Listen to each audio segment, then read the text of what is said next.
A smaller back as you're going to see. Second down and 6. Martinez running, first down, Taylor Martinez. Oh, here he goes. Martinez.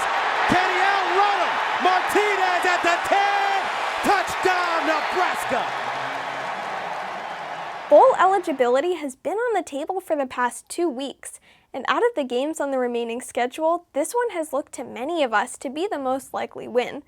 The UCLA Bruins, Tony White's alma mater, come to town on Saturday after a bye week, and also after their best offensive performance of the year against Rutgers. So far, the Bruins are 2-1 against the Huskers since 2012. Hard to forget the 2013 game in Lincoln with Taylor Martinez as quarterback. We were leading 21-0 in the first half, only to lose 41-21. Jim Mora was the head coach at the time, and that was his second consecutive win against us. I hope they play that one in the locker room. My name is Viv, and welcome to the Nebraska Conversation. UCLA defeated Rutgers 35-32 in their highest offensive output of the season. The next highest point total of the season so far has been 17, which they hit twice. Ethan Garbers, the redshirt senior captain, threw for 383 yards, 4 touchdowns, and an additional 1 rushing. He went 32 for 38, which is a very solid 84%, and was awarded the Big Ten Offensive Player of the Week. The Bruins are not having their best year with a record of 2-5, 1-4 in the Big Ten, but they also have not had an easy schedule at all. They've already played 4 teams currently ranked in the top 16, number 1 Oregon, number 3 Penn State, number 13 Indiana, and number 16 LSU.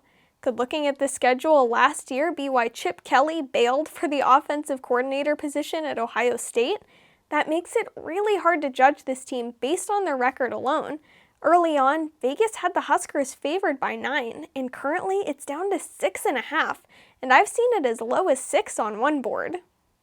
So far, we know they haven't shown much of a running attack this year, and have had some difficulty with their offensive line. Although Deshaun Foster, the Bruins' new head coach since February, says he believes the O-line is now intact, and he's comfortable with them. Funny, I remember earlier this year being worried we might lose Tony White to the Bruins, as he was mentioned to be on their list of possible hires. The big question for the Huskers this week is, can the same team from last Saturday show up this week against UCLA? I personally believe they will. Even though most of us walked away from the Ohio State game feeling pretty good about it, it was still a loss. Tack that onto a great defensive performance, and I think these Huskers are going to be ready to play and happy to be back at home in front of their crowd. It's been 2 games in a row away from home with back-to-back losses. I think they'll come out just like they did for Colorado, hyped and ready for battle.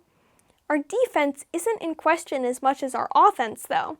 As much as we've only scored 24 points in our last 2 games, we did score 17 against the number 2 overall defense in Division 1A football, Ohio State, and had opportunities for a couple more scores beyond that. Not to mention, if we're moving forward with the regular use of the screen game, as Rule sort of stated, we now have our best running back screen receiver in Ramir Johnson available, which could be huge for that part of the offense.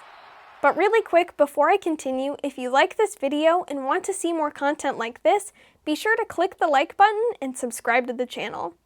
There's a lot ticking for the Huskers right now coming into this game. Think an accurate John Hole, think a mobile Dylan Raiola, and think, not to be contentious, but officials that are not on the field at Ohio State. Not to mention, Ohio State's offense didn't work on Saturday due to the pressure our defense put on them.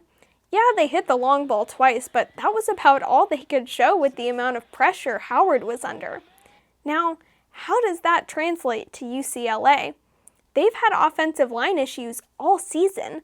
Although Deshaun Foster says they have it worked out, I believe Ty Nash and company are going to blow things up all day on Garbers. He has 8 touchdowns to 9 interceptions, and if pressure equals interceptions, I think the turnover battle will be won on our end.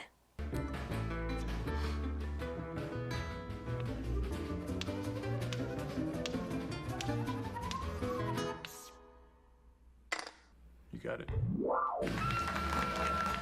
I personally see the Huskers winning this game by more than the spread says. I see it to be a 2-score win or possibly more. I don't see them scoring much on our defense at all. With very little running game, they're going to be relatively one-dimensional. Think about what happened against Colorado. A high-powered passing offense with almost no running game. That's exactly what UCLA showed in their best game so far.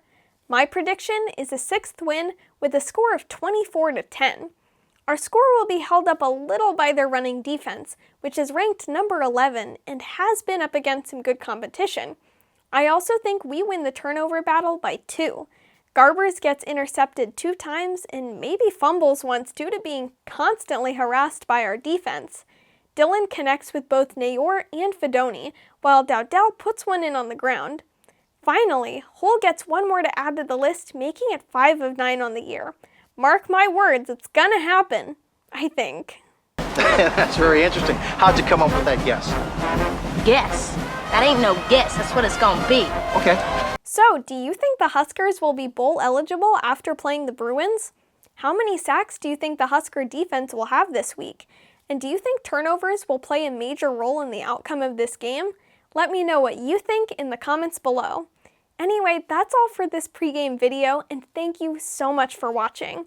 As always, if you liked the video, click the like button, subscribe to the channel, and click the bell to get notified about my next video. And I will see you in the next one. Go Big Red!